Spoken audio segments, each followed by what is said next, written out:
Bienvenue dans ce nouveau billet de la Bourse en stress en date donc du 11 novembre 2022. Cette semaine, il s'est passé quand même plein de choses. Regardez, le SP500 a fait un bond de 5,6% sur la semaine. Et il se retrouve donc, le SP500 se retrouve au-dessus de la moyenne mobile 50 jours. Les taux d'intérêt ont légèrement baissé. Donc les taux d'intérêt, donc TNX, via l'indice TNX, donc sur 10 ans. Donc on se retrouve à 3,81% et clôture vraiment sur la moyenne mobile 50D. Est-ce qu'on va casser? C'est le temps qui va me le dire. L'énergie, donc XLE, à travers le TF XLE, est au-dessus de la moyenne mobile, donc 50 jours, et celle-ci est au-dessus donc de la moyenne mobile 200 jours. Donc on est sur une phase bullish. Et on vient tester donc les plus hauts historiques donc d'un an, les plus hauts d'un an, excusez-moi, donc à 93 dollars, et ce plus haut d'un an avait été réalisé donc le 8 juin 2022. La moyenne mobile donc 200 jours est au-dessus du pétrole, le crude oil, ok ici, et le crude oil est au-dessus de la moyenne mobile 50 jours. Bon, et le crude oil est actuellement à 88,90 dollars. XLK, donc en dessous de la moyenne mobile 200 jours et au-dessus de la moyenne mobile 50 jours. Donc les 6 phases d'un cours, on le voit pendant les formations, que ce soit en ligne ou que ce soit donc en présentiel. Et puis le dollar index, on est à 106,41. Et on a un léger retracement et on est en dessous de la moyenne mobile 50 jours. Et puis l'euro, un petit, donc DXY a baissé et l'euro a remonté un petit peu. On a clôturé donc à 1,03. Alors, il est en train de se passer quelque chose d'intéressant. Ça concerne donc les taux d'intérêt donc sur des périodes différentes. À savoir, taux d'intérêt donc sur 3 mois, on est actuellement à 4,28. Les taux d'intérêt sur 30 ans, on est en dessous, on est à 4. Et quand vous avez un croisement vers le nord, donc du court terme au niveau du taux d'intérêt qui est plus élevé qu'un taux d'intérêt sur du long terme, il peut se passer quelque chose. Donc, si le taux d'intérêt sur 3 mois est supérieur au taux d'intérêt sur 30 ans, on a eu le cas, donc, on a eu l'inversion, donc le croisement vers le nord, donc en 89. Et on a eu une période de récession, donc, en 1990-1991. De même, on a eu l'inversion en 2000. On a eu la récession en 2001. On a eu également l'inversion en 2006 et on a eu la crise donc 2008-2009.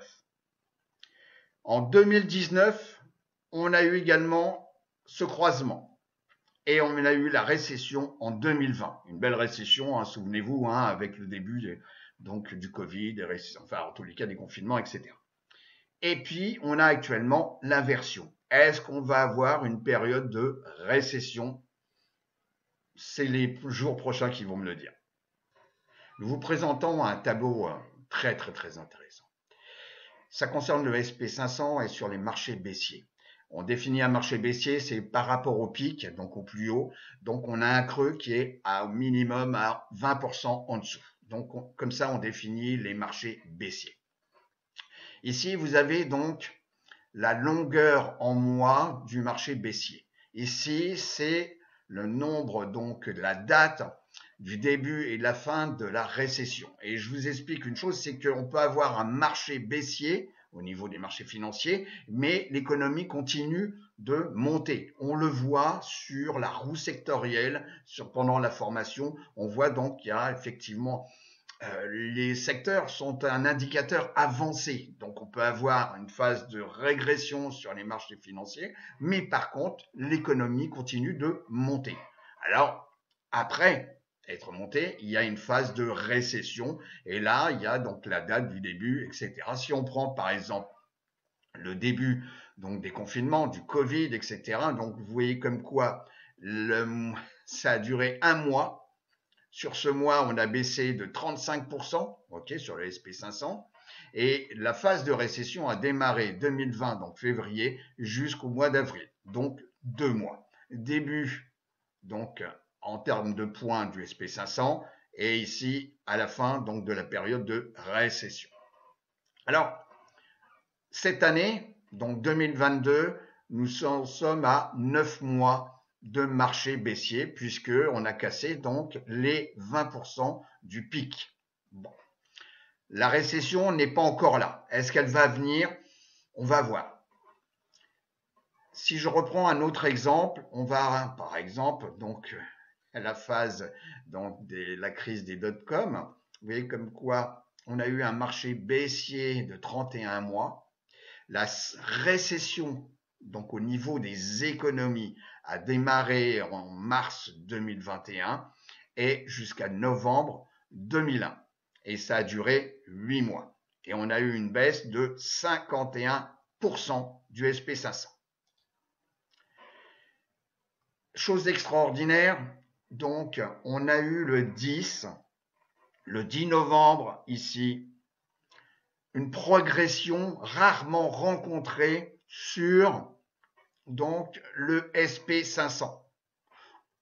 Nous avons eu, donc ici c'est en daily pourcentage, ok, daily pourcentage, donc de 1950 à 2022, l'évolution sur 5 jours, 10 jours, 1 mois, 3 mois, 6 mois, 1 an, ok, du SP500.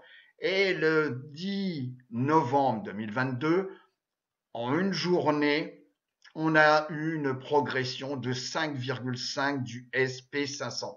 C'est quand même du rarement vu. Alors, il y a eu d'autres époques.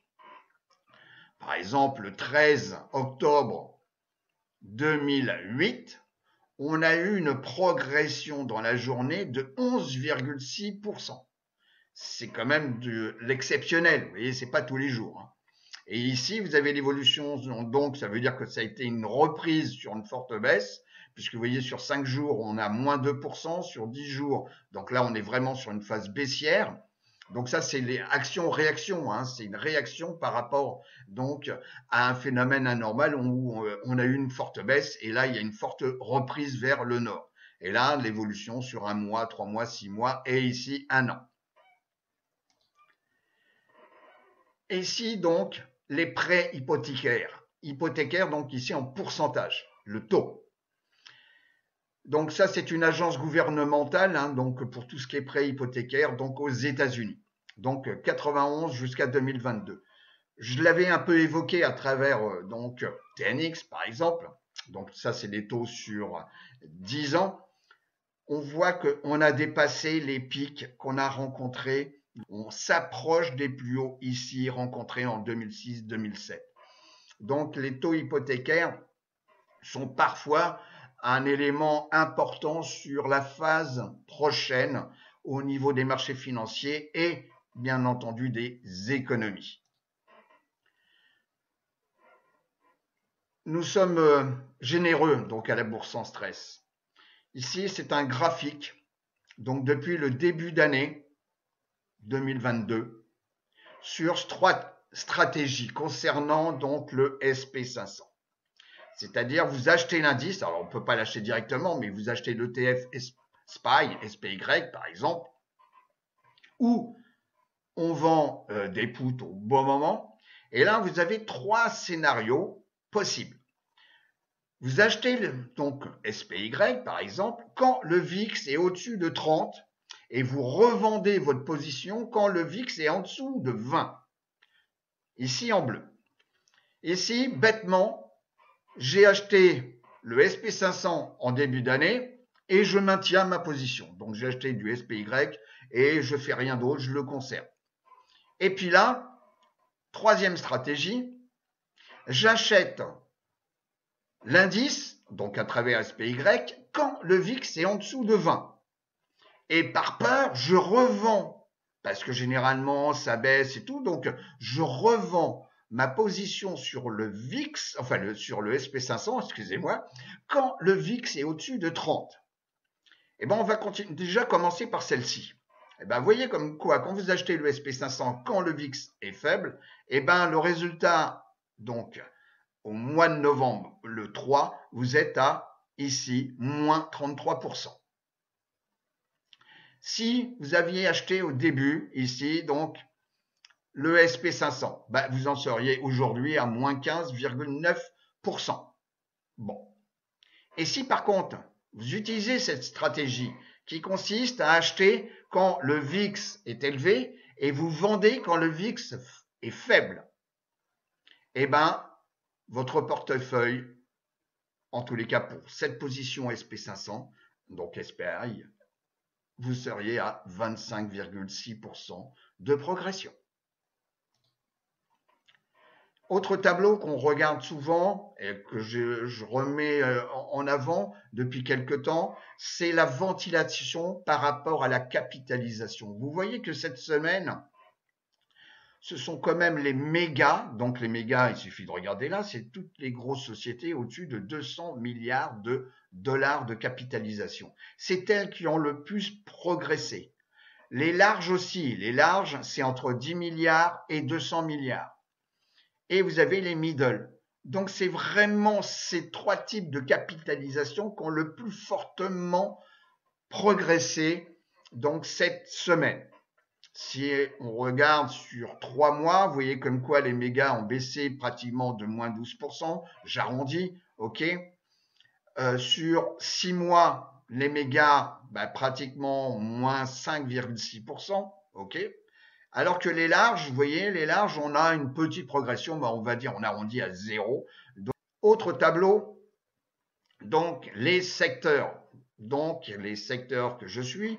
Donc, en plus, par rapport à la roue sectorielle, il y a le real estate, et les consommateurs défensifs.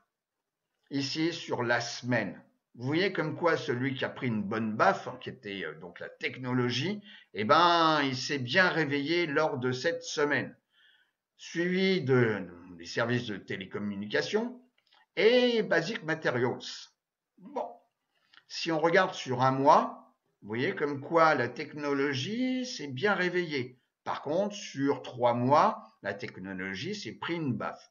Donc c'est vraiment la technologie et les semi-conducteurs, c'est vraiment le secteur qu'il faut pointer par rapport à la roue sectorielle et par rapport, si vous voulez, toute économie redémarre, mais il faut s'appuyer sur les fondamentaux. Et les fondamentaux, c'est 1, les banques, 2, la technologie. Le VIX, donc nous sommes en bougie hebdomadaire. Vous voyez comme quoi nous avons clôturé ici sur le plus bas de la semaine. Pratiquement, la mèche est toute petite ici. Et on vient tester la moyenne mobile 200 semaines ici. Alors est-ce qu'on va revenir sur la zone des 20 ? Peut-être, vu l'élan et l'accélération, puisqu'on avait déjà préalablement cassé ici la 50 semaines ici en noir. Bon, donc on rentre dans une nouvelle zone peut-être, surtout nous sommes en fin d'année, donc moins de peur, il faut que les bilans soient bons, etc. Donc on risque d'avoir un tout petit peu moins de panique, et les élections, ça y est, aux États-Unis ont été réalisées, le résultat est ce qu'il est, peu importe.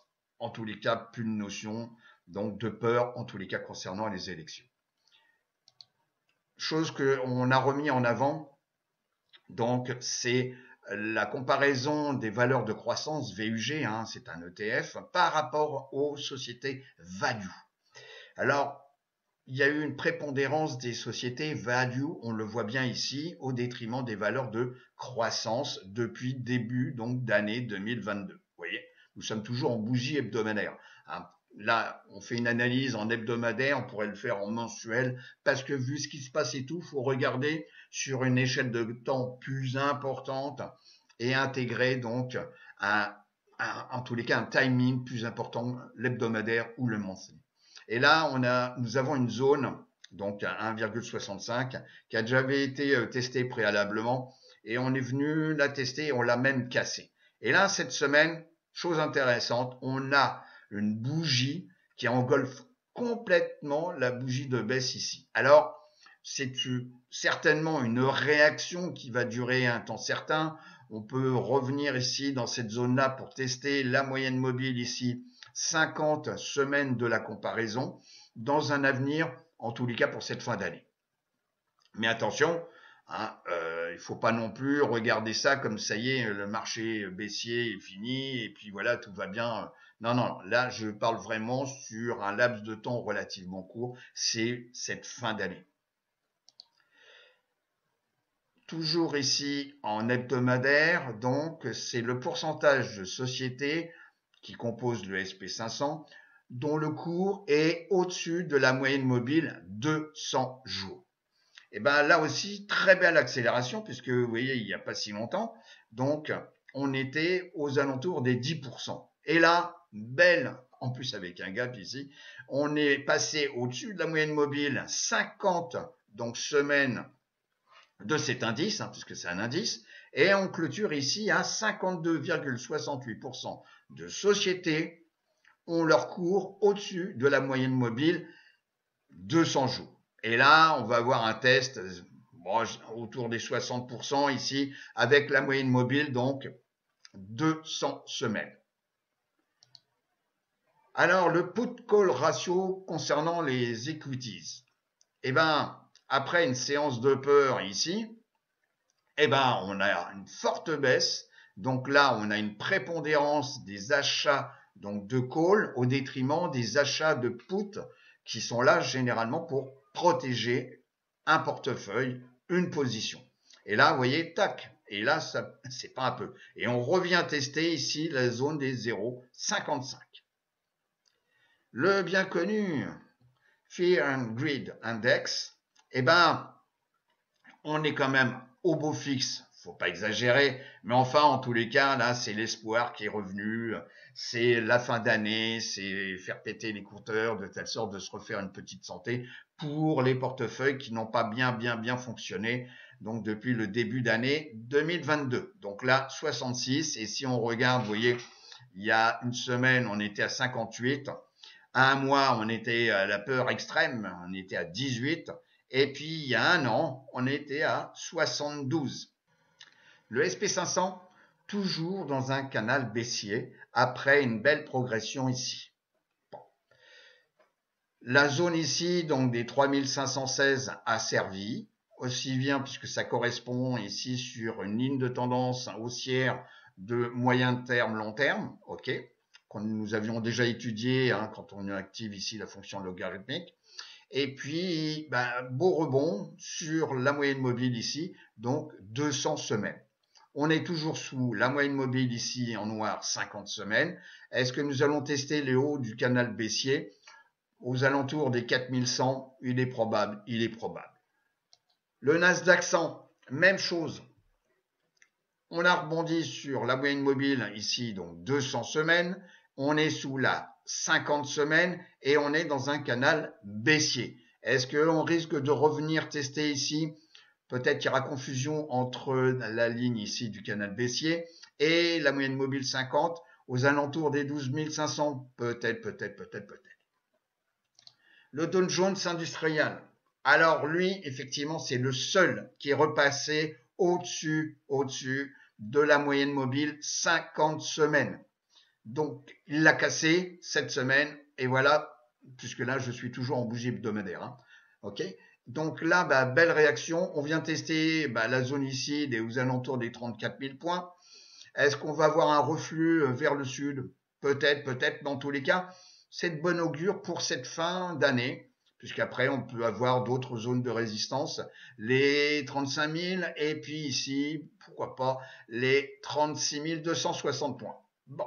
Et je vous rappelle, on a vu également que sur les capitalisations importantes, les mégas, c'est celle qui avait le plus progressé en tous les cas cette semaine. Le Russell 2000, maintenant j'en reparle parce que c'est vraiment le corps économique des États-Unis. Hein, ce sont quand même 2000 sociétés dans le même indice. Et là, même chose, on est sous la moyenne mobile 50 semaines, hein, puisque là aussi je suis en une semaine pour chaque bougie. Et la moyenne mobile ici, 200 semaines, a servi donc de zone de support. L'or, ça fait longtemps que j'en ai pas reparlé. Alors, valeur refuge, oui, pour des époques certaines, mais pas actuellement, puisqu'effectivement, on voit bien que l'or coté en dollars, de manière, le dollar montant, l'or n'a pas suivi cette même progression. Par contre, cette semaine, très bel élan en termes de progression. Vous voyez, on est passé de 156 à ici pratiquement 164, belle progression. Et ici, on a une zone aux alentours des 165,28, ici la ligne horizontale verte, et qui va servir actuellement de résistance. Est-ce qu'on va la casser ou pas? Peut-être, peut-être. Et de plus, on a également aussi donc la moyenne mobile ici en noir, 50 semaines, qui va jouer également de, on va dire, de résistance dynamique par rapport à GLD. Les sous-secteurs que nous appelons les industries. Là, classés par performance mensuelle. Il est clair que, comme la technologie, les semi-conducteurs ont profité d'une belle progression. Vous voyez, 20%, j'arrondis 20% pour cette semaine, ce qui nous fait un total sur un mois de 37,83%. Donc, c'est le top numéro 1 et nous sommes généreux à la Bourse en stress. Je vous avons mis un tableau des 20 premiers sous-secteurs par performance mensuelle. Donc après, il suffit d'utiliser Finviz et vous allez trouver les sociétés donc dans industrie. Alors, chose à noter, ici vous avez le copper, donc le cuivre, belle progression, et l'aluminium aussi. Et c'est pour ça que les matériaux de base ont bien réagi donc ce mois-ci et surtout cette semaine. On a également ici donc tout ce qui est donc les casinos, etc. Donc une belle progression et généralement pour la fin d'année, voilà, les gens se lâchent pour la fin d'année, on va au casino, etc. Ok. Et puis de nouveau ici les semi-conducteurs. Alors autant là ça concerne tout ce qui est matériel et équipement, et là ça concerne à proprement dit donc les constructeurs de semi-conducteurs et nous avons également une belle progression sur un mois et sur une semaine. Alors, petit cadeau pour ce billet de la Bourse en stress. Donc, je vais vous présenter, en tous les cas, mon regard, mes centres d'intérêt à travers donc 3 sociétés. Meta, donc, qui est Facebook. INTC, qui est Intel. Et General Electric. Alors Meta s'est pris une belle baffe, puisque grosso modo, entre le plus haut ici et ici, donc le cours de clôture, donc ici, donc de vendredi 11 novembre, on a une baisse de 70,5%. Alors, de mauvaises langues disent, ça y est, c'est fini pour Facebook, etc. Ils ont énormément investi dans le métaverse, etc., etc. La métaverse, par rapport à l'évolution de notre société est certainement la technologie de demain. Ok? À travers les jeux, à travers les voyages, puisque maintenant on nous dit comme quoi nous polluons trop. Donc effectivement, voyager donc sans se déplacer est peut-être un rêve que nous avions vu quand même dans Total Recall, je vous rappelle, un vieux film qui a plus de 30 ans, et le métaverse permettra ça aussi, et la formation, etc. Bon, alors, est-ce que la société risque peut-être par rapport à cette activité où ils ont énormément investi, est-ce qu'elle risque de se faire racheter? Je mettrai un point d'interrogation, parce qu'on dénigre toujours un concurrent, on dénigre toujours une société, on le voit bien avec Elon Musk vis-à-vis de Twitter, eh bien pour faire baisser les prix et pour l'acheter parfois à un prix encore plus intéressant. Donc là, nous avons une belle bougie ici, donc cette semaine. On est sous la moyenne mobile ici, donc on est en bougie hebdomadaire. Donc la 10 semaines, mon fil conducteur. La 50 a croisé, donc la 50 semaines a croisé à la baisse la 200. Mais je vous dirais, si on a une vision un petit peu plus lointaine, si on met en bougie, bon, est-ce qu'on est venu tester ici une zone qui avait servi? Alors, c'est pas flagrant, mais la seule chose qu'il est possible de dire, c'est que Facebook est peut-être pas terminé, et là nous avons quand même des bons prix. INTC, alors Intel, dans le Discord, donc pour la formation option, j'avais placé donc un ordre de vente de put. J'ai été assigné, j'ai revendu des calls, ok. Et ça aussi, c'est une société qui est intéressante parce qu'elle est actuellement bien dénigré, pareil, Intel, ouais, bon, etc., etc. Mais cependant, on a ici entre la clôture donc du 11, je suis toujours en bougie hebdomadaire, hein, attention, hein, donc la clôture ici le 11, eh ben on a quand même par rapport au plus haut, on a une chute de 55,27%. Donc je dirais quand même que si on prend tout l'ensemble de l'infrastructure des usines de Intel, je pense que la valeur d'entreprise, elle vaut quand même quelque chose. Donc, est-ce que Intel va déposer les bilans? C'est quand même un acteur majeur dans les semi-conducteurs. Donc, c'est à suivre. Je ne dis pas comme quoi il faut sauter absolument maintenant sur cette société, mais il faut avoir un œil dessus. Et si on regarde en mensuel, vous voyez comme quoi on est venu tester des zones très importantes. Alors, on a peut-être cassé la moyenne mobile de 100 mois. Bon, ok. Mais on est venu tester ici avec une belle bougie de réaction donc au mois d'octobre, donc des niveaux déjà travaillés. Donc en termes de prix d'achat, ça reste à un prix quand même intéressant. General Electric, alors plus personne vous en a parlé parce qu'effectivement on a eu une très belle chute depuis 2016. En 2018, donc General Electric est sorti de l'indice Dow Jones Industrial Average, donc plus coté sur le Dow Jones. Mais cependant, je dirais comme quoi General Electric est un acteur majeur pour tout ce qui est aviation, les moteurs, et dans les centrales nucléaires. Donc c'est quand même un gros mastodonte. Alors qu'il a fortement chuté, effectivement, qui est venu tester donc des zones ici aux alentours des 55, 57, 58. Donc, et si on regarde un peu, alors il faut être imaginatif, hein, on peut avoir ici une tête, épaule inversée. Tête, épaule, deuxième épaule. Bon, alors, de plus, on vient de casser donc cette semaine la moyenne mobile, donc à la hausse, hein, la moyenne mobile 50 semaines. Bon, alors les deux moyennes mobiles, 200 semaines et ici 50, sont pour l'instant toujours baissières, sauf que la 50 a tendance à s'aplatir. Alors là aussi, il ne faut pas se précipiter, ce n'est pas une recommandation, mais simplement il faut avoir un œil dessus, tout simplement.